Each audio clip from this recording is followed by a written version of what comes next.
Okay, so Baruch Shechianu v'Kimanu v'Ganu Zman Hazeh, we're starting a new Seder, Hilchos Hilchot Yerodea. We're starting with Hilchot Ma'achelei Avodei Kochavim, Ma'achelei Asurot, which means foods that are usher to eat because they are made by non-Jews. Okay, so we'll start off the Shulchan Aruch and Siman Kuf Yud Bet. Shulchan Aruch says, Asur Chachamim, the Chachamim made an Isser, le'echol, to eat pat shel amamim, of the nations ovdei kochavim, those who serve idols. The reason being mishum hatnut, because of intermarriage, right? The afilu says down that parentheses over there. You see that small parentheses? Yeah. That's called a haggah. That's the Ramah. So that's the Ramah bringing in his commentary, and he's saying, asur. Even in places where there is no worry about intermarriage, right? What would be a case of a guy with no worried about intermarriage? So a couple of simple cases. First of all, let's say this guy that you're taking the bread from doesn't have any daughters, so you can't marry. Or doesn't have any children, so your daughters can marry his boys can marry your girls. There's no one to intermarry. Furthermore, let's say it's a one-time transaction. He's a different state. Right. Let's say he's a priest. Let's say he's a priest. Priest, and back in the day, this in the Catholic Church, they don't get married, they don't have children, right? So there's no worry about intermarriage. So the Ramah says even there's no issue. There is an issue. You still can't buy from them. Okay. So again, start from the sif again. Asur chacham le'echol et pat shel amamim ovdei kochavim mishum chatnut. And Ramah add, if you welcome to lake mishum chatnut, asur. Okay. Now, before we go on to the next section, we have to really dive into where do we get all this from, right? The Shulchan Aruch is a code of Jewish law. So he's basing the halachot on something. So where does this all come from? We learned this actually here together, and we learned Masechet Avodah Zarah. Masechet Avodah Zarah on Daf Lamed Hey Amud Bet. There's a Mishnah. And the Mishnah says, this is stuff that are also from a guy. They're not also on Hanoi. You're allowed to have benefit from them. What is it? Halav shechalavo v'kachavim. Milk that was milked by a non-Jew. That's aser. Ve'ein Yisrael ro'ehu, and a Jew wasn't looking. Right? If a Jew looks, it becomes chalav Yisrael. If a Jew doesn't look, it's not kosher. The hapat, and the bread. The hashemin, and the oil shilahen of theirs. So the Mishnah says, the milk of theirs, the bread of theirs, and the oil of theirs. You're not allowed to use them. They're aser. Rabbi ubedino hitiru hashemin. Rabbi and his betin permitted the oil. We permitted oil, so we'll have to deal with that. Why they permitted the oil? Milk and bread, it became us.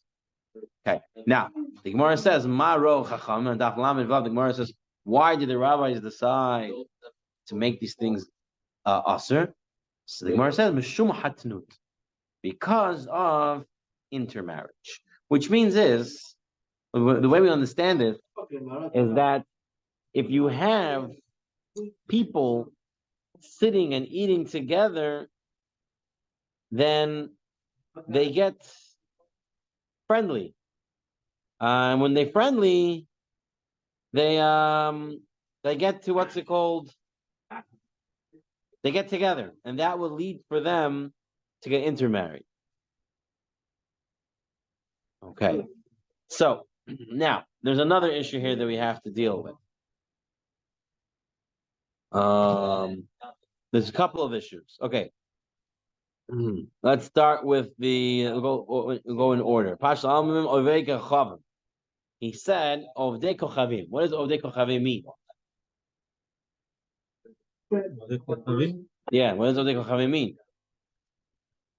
Idol worshippers. So what about Muslims?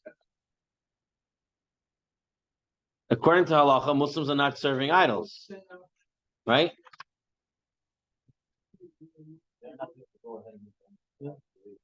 No.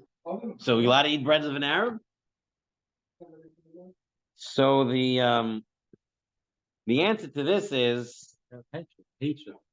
so It's not love. Hatred is more worse than it.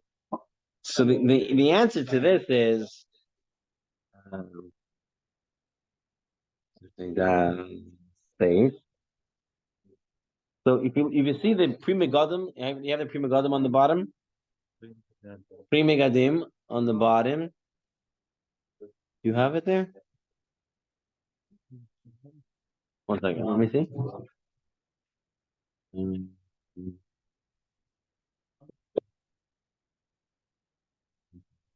Page. Mine has it. So the Pri Megadim, he already answered this question over here. Pri Megadim in the fifth Das, in base, he says as follows. V'af kuti she'ein ovid avodas kochavim, even if a kuti who doesn't serve avodah zara, Samaritan, right? He doesn't serve avodah zara. Pito aser, his pot is still aser. Upashadu, and simple. Why is it simple? The pat kuti kepachal kochavim makam.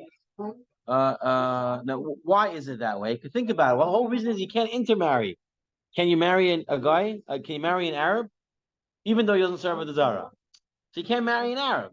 So therefore, it's going to be Osir. So it's not, when it says, when the Shulchan Aruch says, the Chachamim Aser, the pot of the Ovdei Kochavim, it's not Dafka, just those who serve idols. It's anyone Meshum Hatnut, because of intermarriage. So now the question is, you have the Pitchei Tshuva. I think you have the Pitchei Tshuva. Okay, so Pitchei Tshuva in Aleph, it says Hatnut. Okay, so he says, "Va'ayin b'sefer Tiferet l'Moshe b'simin Kupi Gimel Siftas shekos of the pas shel Mumar Shari the Meshum Hatnut Leika Da'av Bisha Hata Yisraelhu Umutal Isabito Mumorit." So he's dealing here with a Mumar. What's a Mumar? A Jew who goes against the Torah. He rejects the Torah. So the question is, can you eat the bread of a Jew who goes against the Torah? Right? So the Pitchei Tshuva says, the whole reason is because of Hatnut, because of intermarriage. Can you marry his daughter? If she's an Israelite, so she keeps the Torah and mitzvot, you want to marry her. There's no Isser in intermarrying with a Mumar. So therefore, a Mumar is permissible. Okay. And that's what he says in the Yalkut Yosef as well. In the Yeridea 112:8, he says over there that a Mumar of a Jew is permissible. There's a very interesting sefer I have over here called Pat Yisrael and Bishul Yisrael by Rabbi David Cohen. He used to work for the OU, and he works for the Chicago Rabbinical Council, very famous hashgacha. And he deals and he tells you what most kashrus agencies, how they look at this, how they look at a mumar. So he says over here as follows. Listen to this: CRC policies. He has here a line of the CRC policy. Now, most hashgachot in America follow the CRC. They're like one of the big ones. Okay.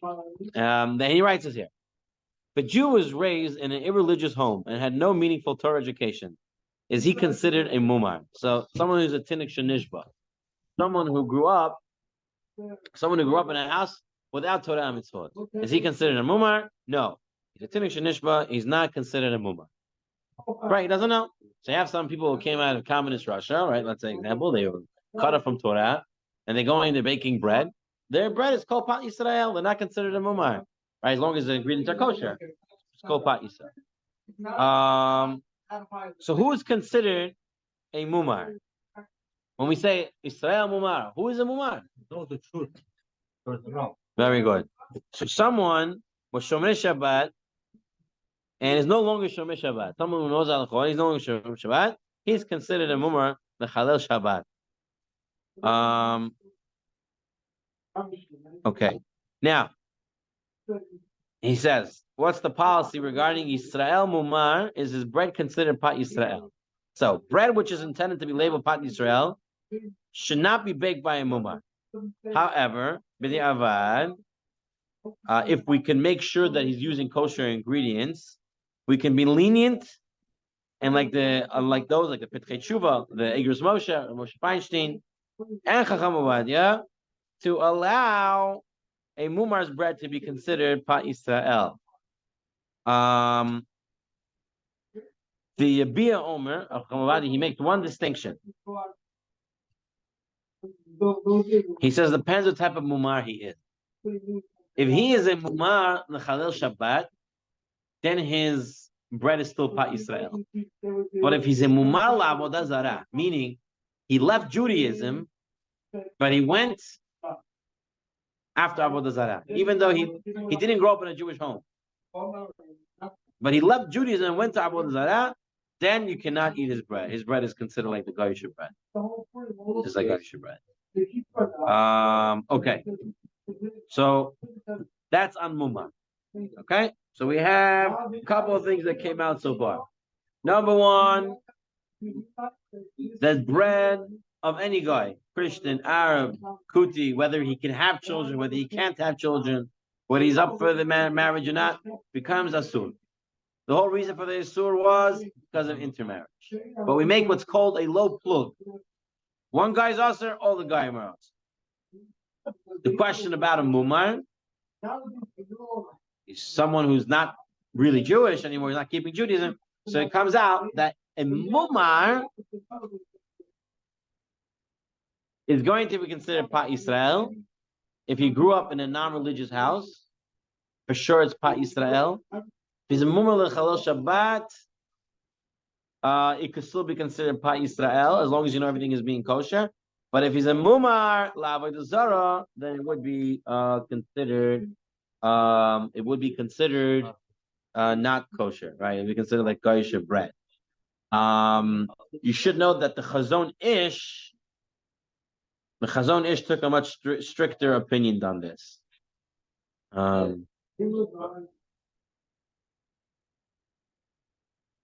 Chazon Ish said that a mumar has the status of a non-Jew, just straight off the bat. Like there's no options there. But l'alach l'maisa, we say there is room to be lenient. But Rebelsky made it very clear you have to be very careful that the mumar is using kosher ingredients, as the mumar is not so careful with kashrut. You can ascertain that he's using kosher ingredients, it would be considered Pat Yisrael. Okay, so far that's what we saw in the Shulchan Aruch. Now continues the Shulchan Aruch and says, "Velo asru," and they didn't make it asur. Ela pat shechameshet minei dagan. Only bread of the 5 grains: wheat, barley, spelt, rye, oats. Those breads, if a guy makes them, it's asur, as pat akum. No, we're breaking bread part. What kind of bread is asur? Right. So the 5 grain breads. Avapat shel kitniot. But if they make potato bread, like they make on Pesach, right? They make potato bread. Veshel orez, or if they made rice bread, bedochan, and whether it's millet bread, enu b'chlal pat, stam she'asur. These are not this is not bread. They were asur. So what was asur? Real bread: wheat, barley, spelt, rye, oats. Bread out of other ingredients is not considered bread. So if a guy bakes it, there's no isser of pat akum. No isser of pat akum. However, the Ramosh says that you have to pay attention to one more detail when it comes to rice bread or potato bread. He says, "V'gam eno isser." It's also not isser mishum bishul of de kochavim. Once it's not pat anymore, it's other foods, and you're not allowed to have guy making other foods. But it'll be mutar. Why? Im eno ole al shulchan milachim. It's something that would not go on a king's table. Most kings, right, like to eat real food, right? They don't want to eat synthetic bread, fake bread. potato bread. They want real bread, white bread, whatever it is. They want the real bread. So since those rice bread, potato bread would not go on a banquet table, on a king's table, therefore they have no problem of bishul akum, and it's not pat akum either. So technically, as long as you know that the potato bread is made with kosher ingredients, then it's kosher to eat it, even if a guy made it. Okay, because they're not worried about pat akum. So the whole idea is here, Abutai, is that pat was such a food, right? It was always if you look at the ancient texts and the old books, it says they sat down and they broke bread. They broke bread. That was the way they started a meal with breaking bread. Breaking bread is a form of friendship, companionship. You invited someone to your house and you break bread over it. So bread was something that the Chachamim put a gezerah on. Okay. So far, so good. Any questions on this part? Okay. All right. Let's see here. Okay. Now, I have to give you a little bit of introduction before we go into the next sif in the Shulchan Aruch.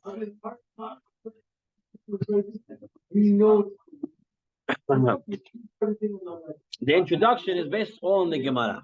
The Gemara Masechet Avodah Zarah tells us some very interesting stories about what happened with this pot. Okay. It tells us that one time, this is Daf Lamed Hey Amud Bet, tells us one time, Pamahat Yatzar Bilistade. One time, Yehuda Nasi goes out into the field. Vehevi Ove Kochavim Lefanav Pat Porni Me'afe Se'ah. And the non-Jew brought him a se'ah of bread, which was baked in a large baker's oven. Amar Rabbi said, Rabbi Yehuda Nasi said, Kamana apadzo, how beautiful is this bread? A big lipyoshka they made. They bring it to him. And he says, wow, what a beautiful bread. What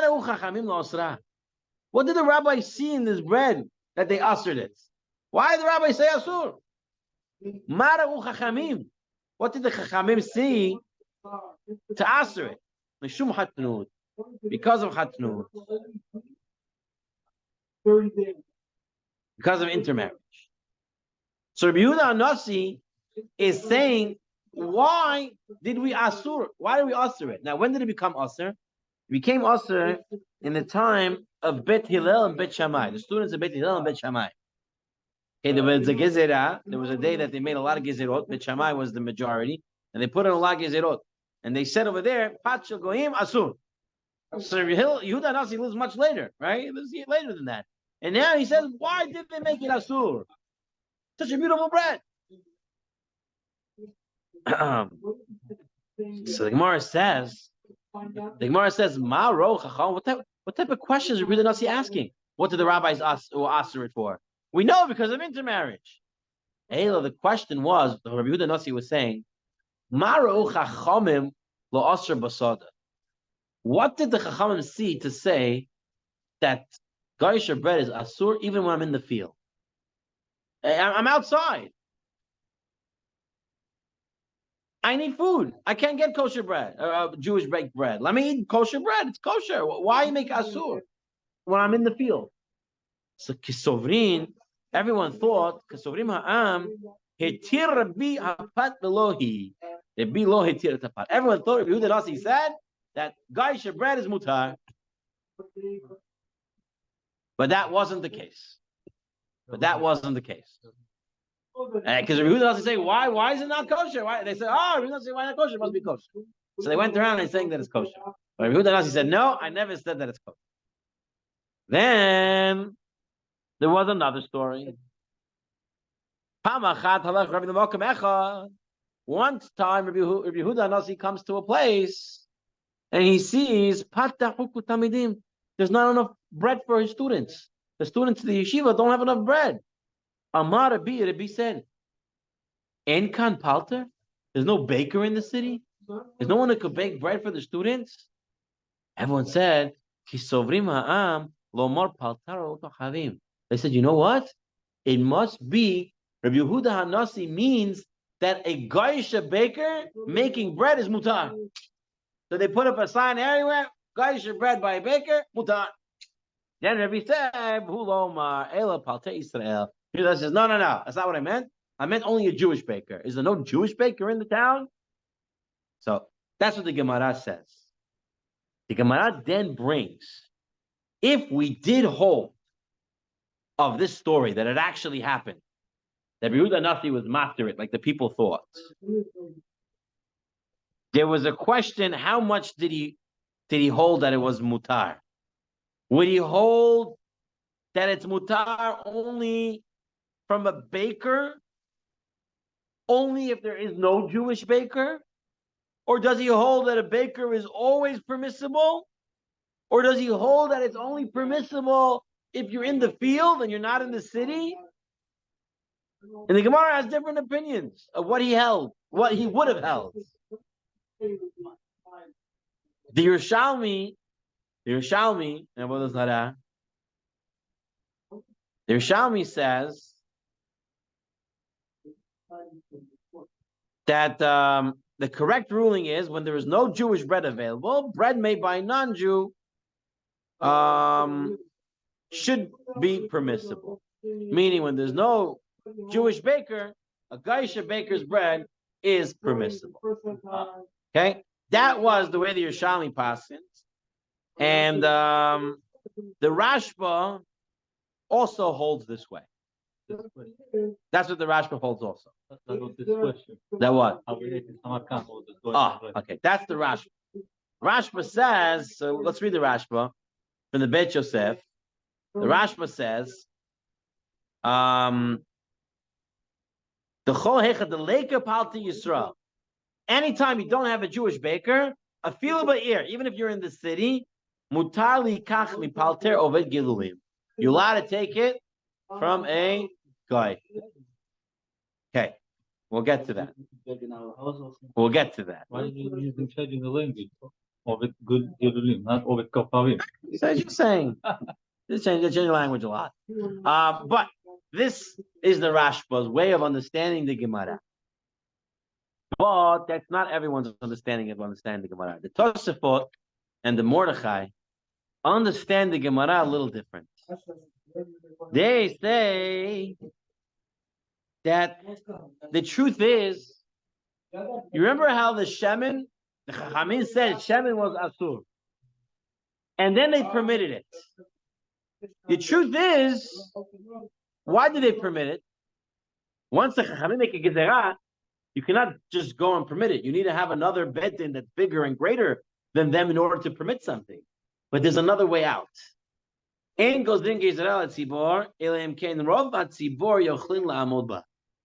you make a gezerah that was never able to be held by the Jewish people, it was such a gezerah that no one could do it. Then the gezerah, according to the Mordechai at least, never takes place, never takes hold. Never takes hold. Meaning, if you make a gezerah, you say, this is the way we're going to do it. Like, lamashal. You have the Rabbanim get up and say, we're making takanus. You make a wedding, you can only go this expensive, that expensive, this expensive. And then nobody does it, right? What happened? It's lamashal. It's not the same idea, but the idea is that no one can do this. Everyone has the in-laws. What are they going to say? So everyone does what they want, right? So similarly, so they want to say that when Rebbe didn't matter it, remember, everyone thought Rebbe mattered it. Then Rebbe said, no, I didn't matter the bread. The way that Tosafot understands this, and the Mordechai understands this, is that really Rabbi Yehuda could have mattered it. He didn't, but he could have. How could he? He's years later after Beit Shammai and Beit Hillel, after this Gezerah was put into place. How could he even think of being matter it? Must be it was something that was never accepted by Klal Yisrael. That's the way Tosfot and the Mordechai understand the Gemara. So now we can take a look at Sif Bet. People didn't take it. People tried it, but most people couldn't. It wasn't done. The way the Mordechai sees it, the Mordechai sees it more as it didn't spread to all the countries. So he says, I'm in Ashkenaz, I'm in Germany, and this Gezerah never was accepted in Germany. So he sees it as being in the countries that it's in. But Tosafot says it's clearly, he says that it must be because no one accepted it. So Pashut Isuru b'chol Yisrael. Tosha says because it didn't spread to all the majority of the Jewish people. Okay, now let's take a look in Sif Bet of the Shulchan Aruch Siman Kuf Yud Bet. Let's see. He says, Yesh mekomot shemekilin badavar. There are some places that are makel in this. Velochim pat menachtom, and they take bread from a baker. Nachtom, a guy who has a bakery. Menachtom ha'oved kachab. They take bread from a Goyish baker. B'makom, in a place she'ein sham nachtom Yisrael, because there is no Jewish baker. Shehi sha'at hadchak, because you need bread to live. And if you don't have bread to live, how are you going to live? No choice. So you allow them to take it. Now, whose opinion is that? That was Reb Chelbo. That was the Rashba. Right? The Rashba said, and you have a Jewish baker, you have to buy from the Jewish baker. No Jewish baker, you can buy from a Goyish baker. Look at the Ramah. The Ramah in the parentheses over there says, V'yesh omrim, de'afilu b'makom shepat Yisrael, even when you do have Jewish bread, shepat Yisrael matzui, you have Jewish bread available, shari, it is permissible to buy Goyish bread. Whose opinion is that? That's Tosfot, and that's the Mordechai. That's Tosfot, and that's the Mordechai. According to the Ramah, the Ashkenazic psak is that you're always allowed to buy pot palter, from a baker. Always. Lechatchila. In the first point, according to Ashkenazim, you don't need pot Yisrael. Because like the Tosafot, like the Mordechai, it never spread everywhere. No one ever accepted. So it wasn't a Gezer that was able to hold. Therefore, it's permissible. We Sephardim hold like Rav Yosef Karo, hold like the Shulchan Aruch, who holds like the Rashba, who holds like the Yerushalmi, who holds like Rav Chelbo and the Bavli, that what? It's only if there is no Jewish bread available, then Goyish bread is allowed. Okay, so it's a big chilek. So let's take a look again from Rav David Cohen in his book over here, Pas Yisrael. So he says the policies of the CRC, which again is followed by the majority of policies of kashrut agencies in America. Okay, as it relates to Pas Palter, the Hazalacha following the Rambam, that's basically never permitted. There's a follow like the Rashba, the Shulchan Aruch, that it's permitted when Pat Yisrael is not available, like we saw, or like the Mordechai, that it's always permitted. What is the CRC policy? What are the policies the most hashgachot in America? Like the Ramah, that Pas Palter is always permitted. So the majority of hashgachot, they don't even think about Pat Yisrael. It's not even a thought. Right? In the 5 towns, they put additional hidurim, right? They have on some of the sign, and they'll say Pat Yisrael or something like that. But, like for example, the OU and other things like that, Pat Yisrael doesn't even come up because for them, lechatchila, you can eat Pat Palter. Okay. CRC, can they accept? Can they certify commercial bakeries as Pat Palter? For sure, he says. What about retail bakeries?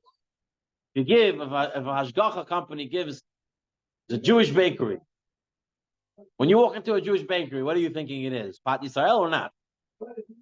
You walk into a Jewish bakery, so Allen's Bakery, Glick's Bakery. Just a name. I'm walking into Weiss Bakery in Borough Park, Strauss Bakery. What am I thinking of it? So it says it depends on the bakery. Many consumers expect then a type of bakery where you buy Shabbos challah and the like, that it would be Pas Yisrael. Therefore, the CRC tries to live up to this expectation. So some bakeries would be Pat Yisrael. But other such places like Dunkin' Donuts and other things like that they certify, it's not Pat Yisrael. So it depends on the bakery. It says if the bakery is expected, they'll try to make it Pat Yisrael. The truth is that most of the bakeries in the five towns that sell like Jewish bakeries are Pat Yisrael. What? No, that's you're talking about Yashan. That's a whole different. That's a whole different story. I don't know if it started yet. Okay, now,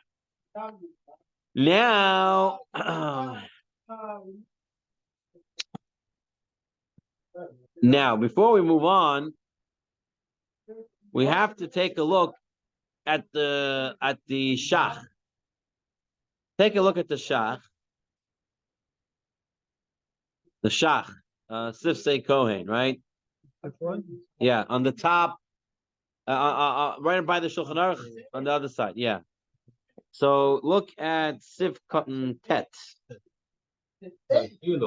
Yeah.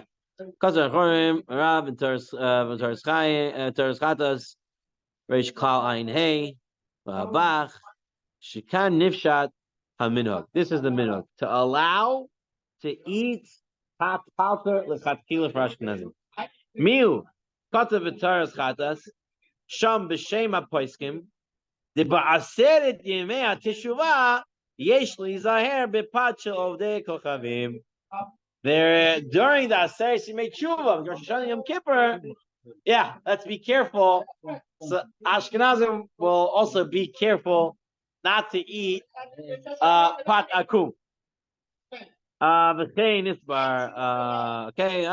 but Miu, now the Shach is speaking. He says, Nira, says the Shach, really you should be careful all year. So the Shach, an Ashkenazic posek, huge figure, and he says he's recommending to be careful all year.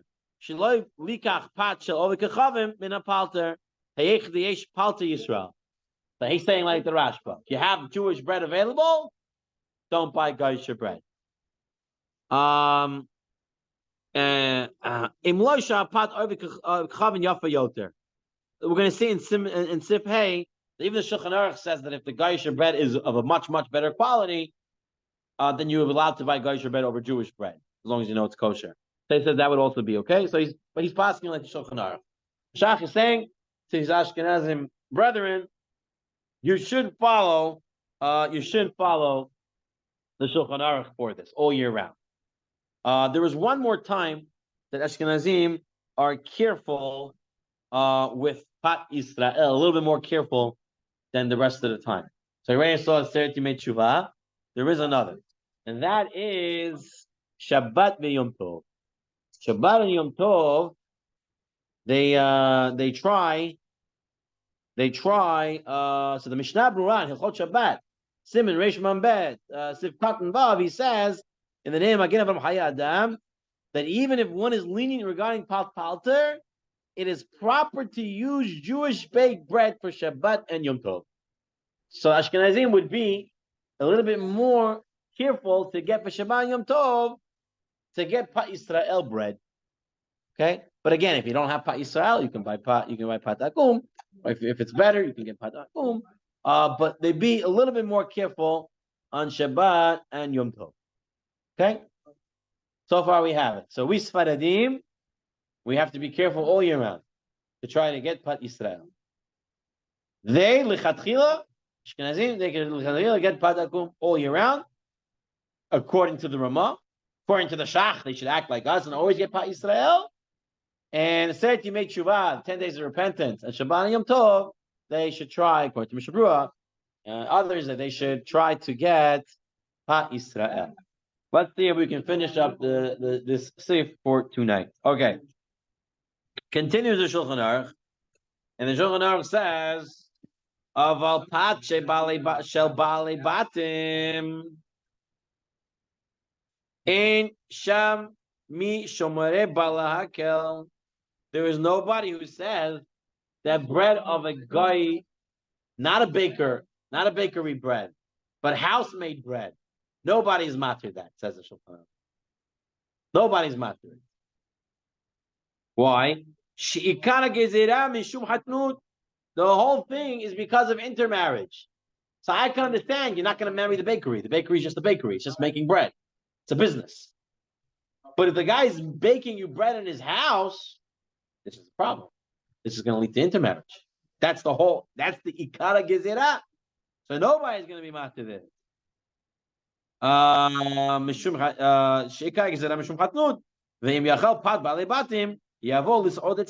If you're going to eat the bread of a homeowner, of a Gaisha homeowner, then you're going to come and eat with them. What happened? In their own houses, and then they sold them. Very good. So take a look at the Agah, take a look at the Ramah, see what the Ramah says now. The loy mikre hat bal habayit elim asul livnei beito aval asul imchar. It's only considered pat bal habayit if he baked it. If he baked it for eating at home.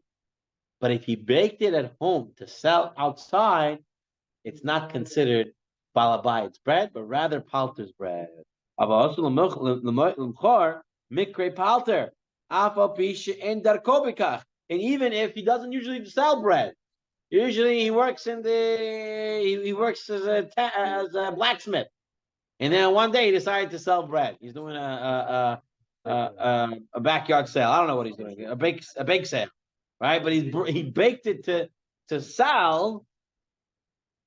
Then it's going to be considered palter bread, v'chein palter, and so to a baker. Let's say he's baking in the bakery, but he's making bread at the bakery for his house. V'chein palter. Sha'asu'ula atzmo, that's making bread for himself. Mikre bal habayit. It's considered bal habayit bread. So says the Ramah, it depends. How do you know what's bal habayit bread or palter bread? It depends why he made it. If he made it to sell, it's palter bread, and it would be mutar. If he made it to eat, then it's bal habayit bread. It's always going to be us. Okay. Fine. So it seems to be like this. So the Ramah is agreeing. The Ramah is agreeing to the Shulchan Aruch that Bali Batim's bread, Gaisha Bali Batim's bread, is always awesome. Okay. The only issue with this is the Mordechai and the Tosfot, right? Because the whole idea of the Mordechai and the Tosfot was that the Gezerah never went out, like it didn't go all the way, and therefore you can cancel it. The Gezerah is in every type of Gaisha bread, not just the baker's bread, but even the homeowner's bread. So if there's no Gezerah, then even the homeowner's bread should be permissible, according to the Mordechai, because there's no Gezerah. Just like you said, Shemin was Asur, and now Shemin is Mutter. All Shemin is Mutter, right? So the bread was Asur, and now you're saying it's Mutar, that all the bread is Mutar. So it seems to be that even though the Ramah seems to say that that you can always buy Pas Palter, he's careful when it comes to Baal Habayit, and he's agreeing that you should stay away from it.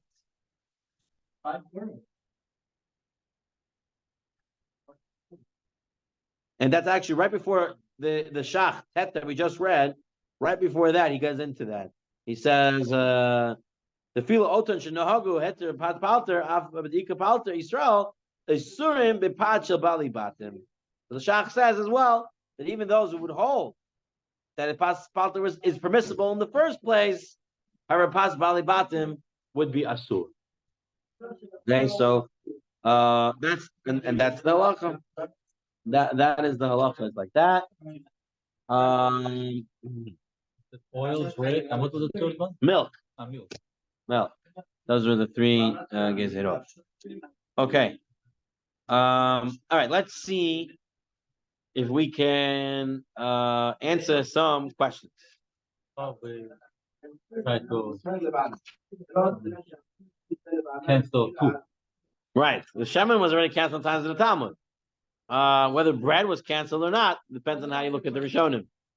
We hold that it was never really canceled, but Pat Palter was made permissible because of Shat HaChag, because you don't have bread, and because a person needs bread to survive.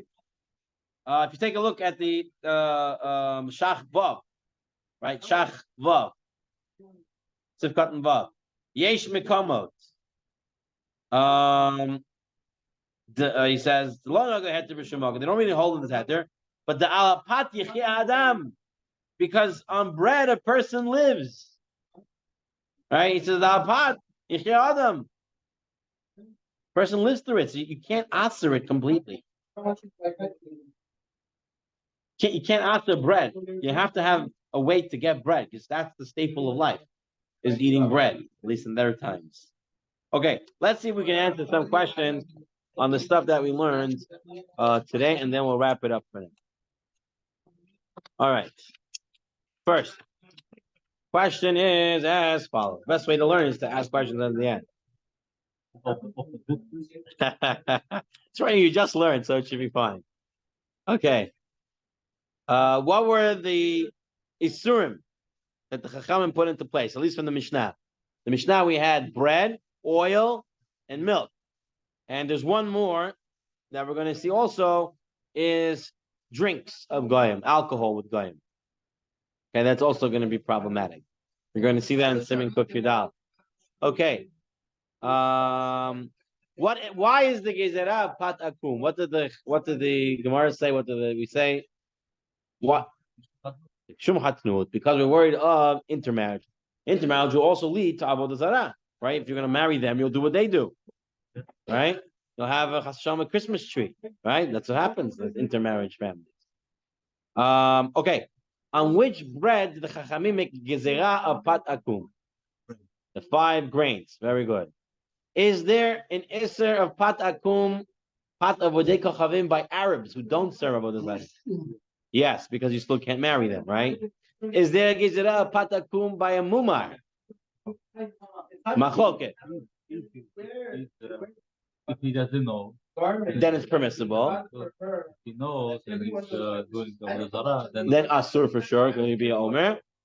Whether other type of mumar is actually a machloket, we say no, that it is still permissible. But Chazon Ish, others said that a mumar would be asur. But we mumar chal Shabbos, we would say it's still pat Yisrael. Did Rabbi Yehuda Anasi actually permit pat akum? No, everyone just thought he did. Now, if he did, well, he would have hold, and that was Rabbi Chelbo, Rabbi Yochanan, that was Yerushalmi, and then we had the 3 opinions. I only mentioned 2, the Rashba and the Mordechai. There's actually a Rambam. The Rambam says it's always aser. The Pasakim is always aser. The Rashba says what we said. Lalach Lamai says what?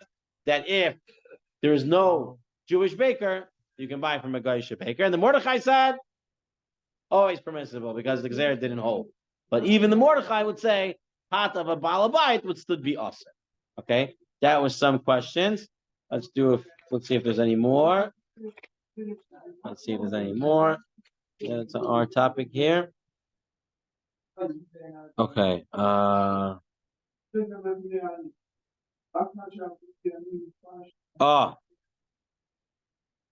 There's one more topic we didn't get into. Is homebreak bread of a non-Jew permitted in a place where the gezerah did not spread? Is home-baked bread permissible? Right. That's what the Shulchan Aruch said, and the Ramah agreed to that. What did he answer over here? Shenkoletsky, what did he answer?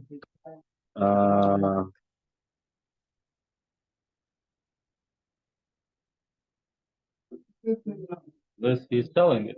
That's okay. Hold on 1 second. There's one more topic, and then we'll flip it up.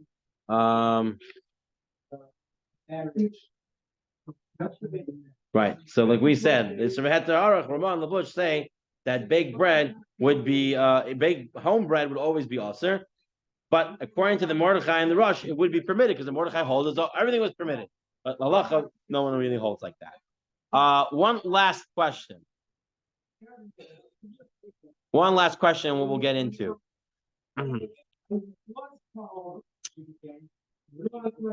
When we talk about pas palter, right, Geisha baker, let's say it's a Jewish-owned bakery, but the guy is running the shop. Do we still say it's considered pas palter and that we can eat from it? The whole leniency of pas palter is no bread available. So we say if a guy breaks it, we can take it. There's no bread available. But this is not Goyish bread, really, technically. It's Jewish owned. But the Jew is not baking it. The guy's baking it. So it's not Pat Yisrael. It's Pat Akum. But it's not Goyish Pat Akum. It's Jewish Pat Akum. Jewish owned Pat Akum. That's the question. Is a Jewish owned Pat Akum could still be considered a heter of pas palter or not?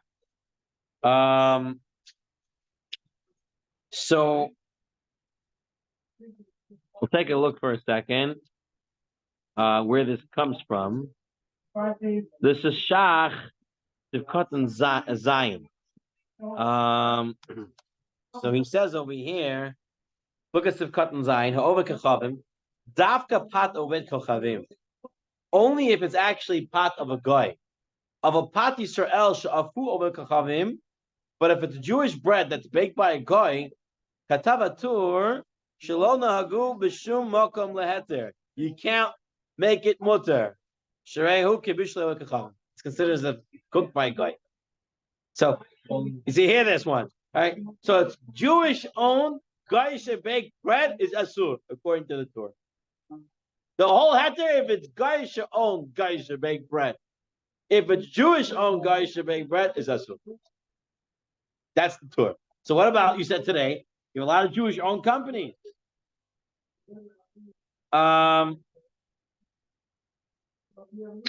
Good reason to think that she was mine.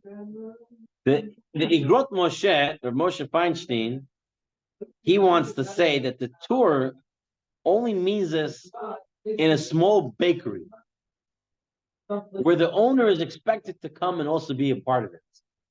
But if the guy has a huge factory where he's making the bread, it's not expected of him to come and do it. He's got workers to do it.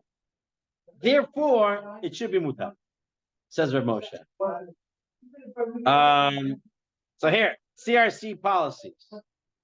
Torah and the Torah and the Shach, right? Like we just saw in the Shach, we saw it brought from the Torah. Forbid pat palter from a Jewish-owned bakery. Is there a difference between smaller and larger? And what is the criteria for smaller and larger? So he brings from the Igrot Moshe that one need only be machar the bakery small enough that the Jewish owner can come and participate. One may rely on the leniency of pat palter from a large bakery where it's busy enough to require other employees. So if the bakery is busy enough that you need a couple of workers, then Rav Moshe would permit it. So commercial bakeries are definitely considered big enough that a Jewish owner is not expected to come and work there. And that's the way Rav Moshe paskin. So you see a lot of companies Jewish owned, but it's Gaisha break and they have hashgacha on them. We're relying on Rav Moshe that says that the only isser of the Torah was if it's Jewish owned Gaisha baked bread that's also, it's only if it's a small bakery where the Jew is expected to come and work there. Therefore, there's no heter. But if it's a big bakery, the Jew is not expected to come and work, then it would be mutar. Okay, so those are the two first sifs of Kuf Yud Bet in Yoredeya. So we saw the Shach, we saw the Piskei Tshuva, we saw different opinions, so the Moshe and stuff like that. It's much more complex. And then we go to Baruch Hashem, this Sefer, the Kashrus, the inside story, is a very good background information, so you can understand the Sifim much more easier. All right, so we'll end off over here today with Hashem, and next week we will continue. Exactly. What happened?